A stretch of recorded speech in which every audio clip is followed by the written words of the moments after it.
Bonjour à tous. Madame la ministre, Axel, Madame la ministre, Martine. Non, on se connaît bien et c'est pour moi un peu émouvant de vous saluer en premier parce que vous étiez les deux premières qu'on a rencontrées sur cette saisine. Je vous ai raconté ce que j'avais envie qu'on fasse. Vous m'aviez raconté, vous, votre bilan dessus. Et c'est assez agréable de se retrouver 4 mois après pour se raconter aujourd'hui ce qu'on est venu faire. Donc bonjour à tous. Chers amis, chères familles, chers citoyens connectés, chères entrepreneuses, chers entrepreneurs, il y en a beaucoup ici, puis aussi mesdames et messieurs les présidents des ordres, mesdames et messieurs les présidents des conseils, etc. Mais surtout, merci BPI, merci Nicolas de nous accueillir, parce que ça n'a pas été facile d'accueillir autant de monde. On ne s'attendait pas à ce qu'il y ait autant d'engouement. Dans la salle, là, je reconnais à peu près toutes les têtes, vous me reconnaissez, on n'a pas forcément parlé, mais je vois. On a 3/4 de représentants, de personnes qui accompagnent ces PME, qui sont ces PME ou qui croient qu'il y a un avenir à ces PME. Et puis il y a aussi les entrepreneurs. Donc aujourd'hui, c'est vraiment une salle assez extraordinaire. Le sujet des PME, c'est celui que j'ai voulu porter en étant nommé président au mois de février dernier. Quand on a nommé et renouvelé ce conseil, on a essayé de trouver le sujet qui devait devenir le sujet prioritaire de travail. Et c'est là qu'on a commencé à se dire, et c'est là qu'on avait très envie de le faire, qu'on voulait parler des entreprises françaises.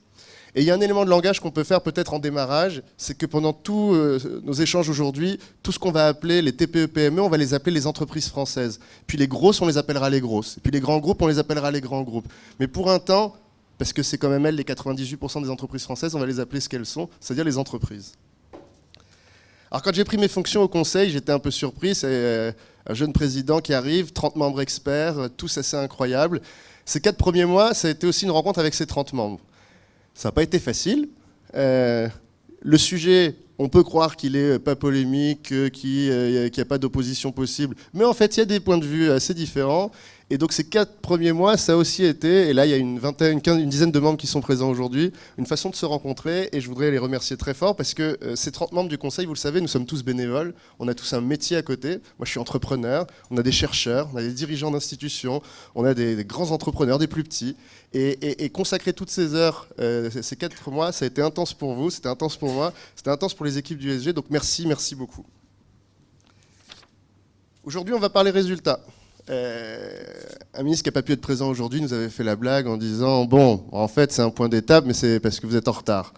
Et puis on a pu lui présenter et puis il a compris ce que c'était le sens du rendez-vous d'aujourd'hui. Il y avait une tentation d'aller très vite et de faire que le Conseil fasse une recommandation où on allait dire voilà, on a travaillé 4 mois et puis on va vous dire ce qu'il faut faire pour les PME et pour les PME le numérique, et c'est comme ça qu'on va le faire. Puis en fait ça c'est une intuition qui disparaît au bout de quelques secondes, de quelques minutes. Assez rapidement, on se rend compte que toutes les solutions qui viennent rapidement ou même dans les premiers échanges, elles ont déjà été essayées. Et heureusement, parce qu'on est en France et qu'il y a des gens qui ont essayé des choses. Elles ont été essayées, mais elles n'ont pas forcément réussi.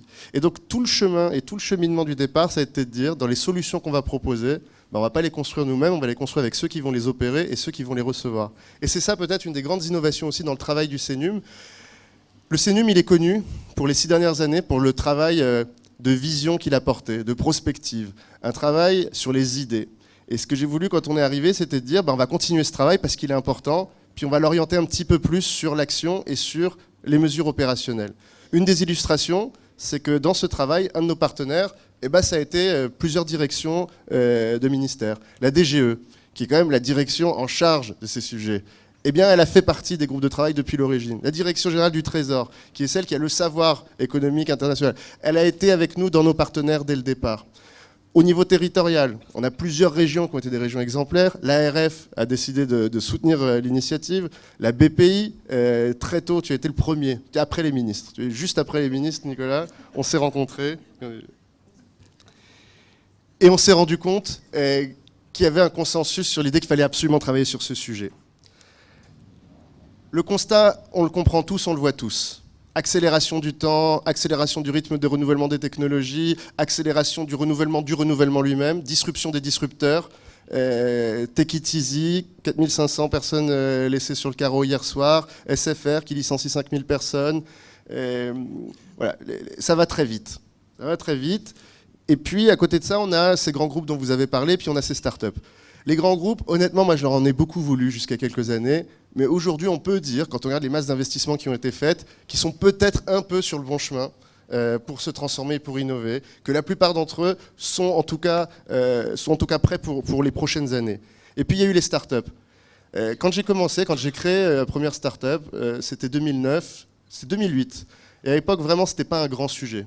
Et puis 2008, 2009, 2010, on va le dire, il y a eu Nicolas Sarkozy, Éric Besson, c'est devenu un mot, c'est devenu un sujet, et puis c'est devenu un secrétariat d'État, l'économie numérique, on a mis un peu plus. Et puis, il y a eu le nouveau gouvernement qui est arrivé, qui s'est dit c'est une fonction essentielle. Et depuis, et on est tous très fiers, on est le deuxième écosystème européen, et peut-être le premier, si on compte plus l'Angleterre. Donc, c'est plutôt pas mal. Mais alors là, vous m'entendrez jamais dire que c'est assez. Sur les startups, il va falloir aller plus loin. Par contre, j'ai l'impression qu'on s'en occupe assez. Mais voilà, entre ces deux-là, il y a les PME. Et là, vous l'avez tous rappelé juste avant, ces PME, qu'on se le répète, c'est 98% des entreprises. C'est parmi ces 98% d'entreprises, une très grande majorité de TPE. Et vous allez voir, dans tout ce qu'on va vous raconter sur les travaux qu'on a réalisés, on a vraiment essayé de travailler ce double niveau entre la TPE, avec une très grande majorité de TPE à 1 ou 2 intervenants, et les TPE entre 0 et 9. Et puis ensuite, nos PME de 9 à 249. C'est la dernière fois que je redis TPE, PME, puisque je m'étais engagé à dire qu'on arrêterait de faire ça.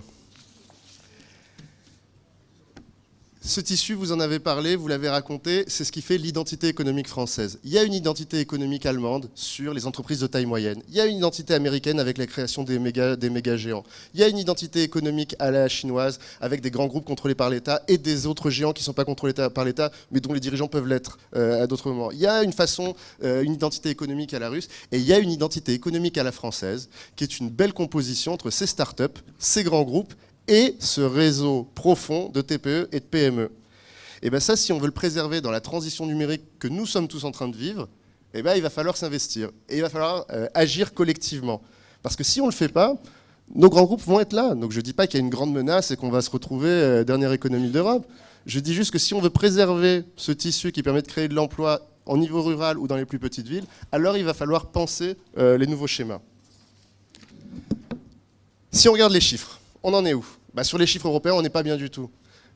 Sur les grands groupes, on est pas mal. Sur les startups, on est pas mal. Et sur les PME, sur un chiffre, un seul, qui est celui du commerce en ligne, on est avant-dernier. On est à moins de 15%.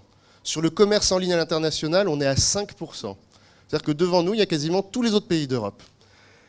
Ça pose une question. Ça a été le démarrage de notre réflexion, c'est comment on peut être aussi en retard. Alors, on peut reprocher aux politiques publiques de dire on n'a pas assez fait de politique publique sur les TPE, PME et le numérique.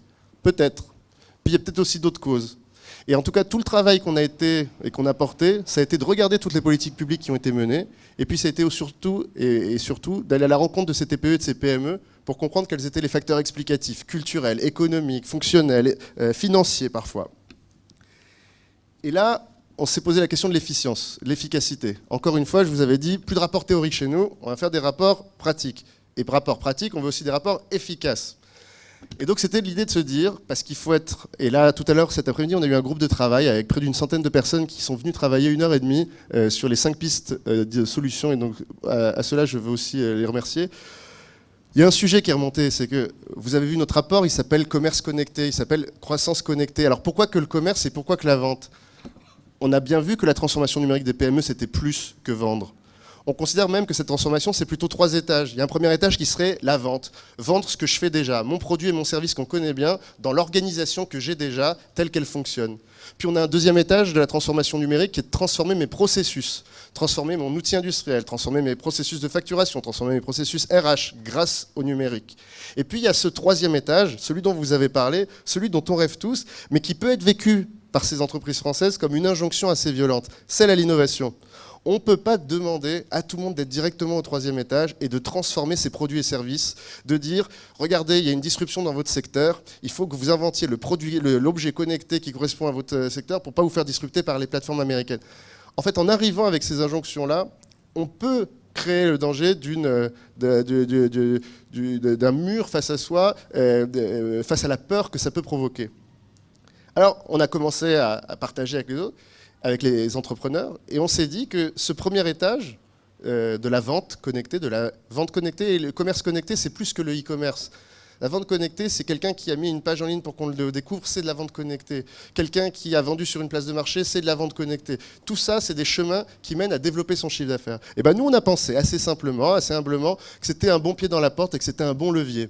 Et que ce n'est pas une limitation de nos ambitions, c'est au contraire la possibilité de développer ce deuxième et ce troisième étage. Parce que moi aussi, je rêve que nos 3 millions de TPE, ils se transforment en innovateurs. Sauf que ça ne va pas arriver demain. Par contre, ce qui peut arriver demain, c'est que sur ces 3 millions, il y en a peut-être 1, 2 ou 3% qui, cette année, pas l'année prochaine, cette année, vont tenter quelque chose du domaine du côté du commerce connecté. Et ce sujet de la tentation, de l'essai, de l'erreur, des coûts, pour nous, il est essentiel. Et ça a été dans notre philosophie de travail, ça a été dans la philosophie de nos recommandations. Aujourd'hui, on est en 2016, because it's 2016, disent les Américains, parce que, et comme dit Trudeau, pour parler de certains sujets.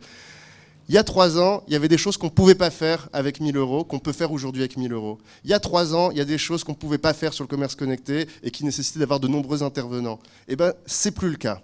Donc cet état d'esprit sur l'accélération des capacités, des possibilités et le fait que ça demande moins d'investissement pour certains, eh bien, ça a été aussi un sujet pour nous. Alors comment on a fait? Qu'est-ce qu'on a fait ces 4 derniers mois? Comment on peut se présenter comme ça devant vous? 200 PME rencontrées à travers toute la France, 20 PME avec lesquelles on a mené des entretiens profonds de type design thinking, c'est-à-dire qu'on a suivi l'entrepreneur, on l'a accompagné, on a rencontré ses collaborateurs, on a essayé de comprendre comment ça se passait au quotidien. Sur ces 200, on a essayé d'avoir tous les profils possibles. On avait un profil de 1 à 4. 1, ça voulait dire l'entreprise qui n'a pas essayé, qui pense que c'est pas pour elle et que ça l'intéresse pas. Et 4, c'est celle qui avait essayé, qui a investi. Ça a fonctionné, elle a réessayé, ça a refonctionné. Eh ben, on avait des champions, on avait une vingtaine de PME qui étaient vraiment des PME championnes, et puis on en avait aussi beaucoup qui étaient des pas du tout championnes. Et la grande majorité, bah, c'était entre 2 et 3. On a essayé, on a bien fait une page, mais on n'a pas vu ce que ça a donné. Ou alors on a fait, mais on ne sait pas si on va faire les autres investissements derrière. Deuxième chose qu'on a faite, après ces entretiens, après ces rencontres, ça a été le benchmark international. La comparaison internationale des politiques publiques et des politiques privées dans tous les pays. Et ça, on doit remercier très fort, encore une fois, la Direction Générale du Trésor. La Direction Générale du Trésor, c'était une direction très mystérieuse pour moi, puisque moi, je n'ai jamais été fonctionnaire, donc je ne connaissais pas. La Direction Générale du Trésor, je trouvais que c'était un joli nom, Trésor. Et je me suis rendu compte que dans ce Trésor, il y avait surtout des experts économiques répartis partout dans le monde, notamment dans les ambassades, qui ont pu, en un temps record, à partir de questions qu'on s'est posées, on a dit, voilà, on a une quinzaine de questions qu'on se pose sur tous ces pays-là, est-ce que vous pouvez revenir avec quelque chose? Et là, en 3 semaines, on a reçu, près de 16 pays, si je ne me trompe pas, des réponses détaillées sur les politiques publiques. Alors parfois avec des tentatives qui n'ont pas donné grand-chose, et puis parfois avec des pépites. On a l'exemple du Japon sur un financement à l'aide au recrutement technologique, et qui a eu un très grand succès en termes de transformation. Le UK sur le e-export. On croit très fort à l'e-internationalisation, c'est le 5e pilier. Et ben au UK, il y a eu une initiative qui a permis de généraliser des tentatives, comme je vous en parle à chaque fois, de e-export sur des boîtes très petites. Et ça, on va le rappeler tout à l'heure, c'est un élément qui pour nous est essentiel. On allait rencontrer des PME, on a fait un benchmark international, mais on a aussi regardez ce que les experts ont écrit, parce qu'on n'arrive pas sur ce sujet dans un terrain complètement vide. Donc on a travaillé avec des chercheurs, d'abord avec Renaissance Numérique, qui est un think tank qui, avec ses membres, a produit pour nous une réflexion, une position qui a été très riche et très utile. Puis on a aussi travaillé avec des chercheurs, les chercheurs de l'ESCA, avec mon ami Philippe, qui est ici présent, qui ont produit une revue de science sur tout ce qui a été écrit, sur la cartographie des controverses, sur le sujet du e-commerce et de l'internationalisation sur les PME. Parce qu'on ne va pas arriver avec nos recommandations sans se poser la question de savoir ce que les scientifiques, et quand je dis les scientifiques, vous savez que la recherche en sciences de gestion en France est très avancée, et donc c'est intéressant de se poser la question sur ces sujets-là. Ça a été la base, les rencontres, le benchmark, la revue de science. Et puis après, il y a eu la collaboration au long terme avec la DGE. La DGE, ce qui était intéressant, c'est qu'on avait à la fois au niveau national les personnes du ministère, et puis on avait aussi des gens qui revenaient de direct et qui nous racontaient les témoignages des directs. Et la DGE, c'est cette administration un peu particulière qui est à la fois très locale et à la fois très nationale, et qui nous a accompagnés et qui très certainement sera amené à piloter ce projet, puisque le CNUM, lui, disparaît. Le CNUM, il est là pour proposer, il est là pour défricher, puis une fois qu'on a peut-être trouvé une solution, bah on disparaît, puis on laisse les acteurs porter les sujets jusqu'au bout. Alors c'est quoi nos conclusions? À quoi on arrive aujourd'hui? Aujourd'hui, on arrive à un point d'étape où on va vous proposer 5 pistes de travail. Et ces 5 pistes de travail, elles sont nées du diagnostic final. 3 verrous à libérés, et puis 3 opportunités à saisir massivement. Dans ces 3 verrous, le premier, ça a été, alors je vais vous dire une petite vérité aussi personnelle, au début de ces démarches de design thinking, il faut toujours se débarrasser de ses a priori et de ce qu'on pense. Moi, j'étais certain que le seul problème, c'était les banques et le financement. J'étais certain que la seule raison que ça ne se transformait pas, c'était parce que les banques ne finançaient pas. Mais ce qui est bien, c'est que je l'ai posé sur la table et qu'après, j'ai pu me rendre compte que j'avais à moitié vrai et à moitié faux. Il y a un sujet sur lequel il y a eu un consensus absolu, c'était la perception du manque d'accompagnement et du manque de compréhension de l'offre. Aujourd'hui, quand on est moins de 200, moins de 10, ou pire, quand on est seul, comprendre qui est votre meilleur partenaire pour cette transformation digitale, eh ben, c'est extrêmement dur. Est-ce que c'est Page Jaune? Est-ce que c'est Google? Est-ce que c'est Facebook? Est-ce que c'est un consultant? Est-ce que c'est ma CCI? Est-ce que c'est ma chambre de... Qui m'accompagne? Qui peut m'accompagner? Qu'est-ce que ça me rapporte? Quelles sont les premières actions à mener? Et surtout, combien ça coûte? Parce que la question du combien ça coûte, sur les 200 PME qu'on a rencontrées, eh ben, il y a le doute.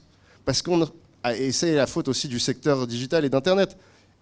Tout a changé en 5 ans. Tout à l'heure, je vous racontais, il y a des choses qu'on ne faisait pas il y a 3 ans qu'on peut faire aujourd'hui. Bah, les prix aussi, et les prix des offres aussi, et les capacités des offres aussi. Et bah, autour de ce doute-là, il y a un verrou à faire sauter sur qui accompagne, comment on accompagne et quelle information on peut donner. Le deuxième gros verrou, quand même, c'est l'investissement. On a auditionné plusieurs banques. Et dans ces banques, on a vu différents niveaux. Il y en a qui ont reconnu assez sincèrement: oui, je ne sais pas bien financer le financement de l'immatériel lié à du e-commerce. Je ne sais pas le faire localement, je ne sais pas le faire nationalement, c'est compliqué pour nous. Il y en a d'autres qui nous ont dit: c'était compliqué pour nous au niveau local, et donc ce qu'on a fait, c'est qu'à chaque fois qu'une PME-TPE se présente à un des guichets avec un financement immatériel lié à du numérique, ça remonte directement au national. Comme ça, on est sûr qu'il y a d'autres éléments qui sont pris en compte pour la mesure de l'attribution de ce type de financement. Puis il y a la BPI avec qui on a travaillé sur des dispositifs adéquats, mais avec toujours ce grand problème de la BPI qui est la co-bancarisation ou la nécessité de co-investissement avec une banque du réseau. Et donc c'est pour ça que dans les partenaires, et j'attends beaucoup d'eux parce qu'ils ne sont pas encore complètement engagés. J'attends de ces réseaux bancaires qui s'engagent sur ce sujet du financement, sur l'accompagnement à la fois du projet avec la BPI. Si jamais on arrive à un accompagnement sur le financement des régions, alors il faudra un cofinancement de ces réseaux bancaires, et sur l'utilisation qui est faite par ces réseaux des fonds européens de garantie qui ont été créés pour leur permettre de prêter aux PME sur du financement immatériel et qu'elles n'utilisent pas. Donc il va falloir qu'on trouve autour de ça un engagement pacifique commun autour des PME. Le troisième point de blocage, ça a été celui du commerce entre les professionnels et de la relation entre les professionnels. Tout à l'heure, on vous parlait de l'exemple allemand. L'exemple allemand, il a quelque chose de formidable, et qui est qu'il y a beaucoup d'entreprises à peu près de même taille qui, quand elles innovent, entraînent avec elles toutes celles de même taille qui sont autour d'elles. Quand il y a une entreprise allemande qui met en place la digitalisation de sa facturation, la digitalisation de son encaissement, la digitalisation du transfert de ses commandes industrielles auprès de son producteur à côté, eh ben, ça crée un effet d'entraînement. Aujourd'hui, dans le diagnostic qu'on a fait, on se rend compte qu'en France, cet effet d'entraînement, il n'est pas très évident. On n'a pas un effet d'entraînement grand groupe, ETI, PME, start-up. On n'a pas un effet d'engagement inter-PME.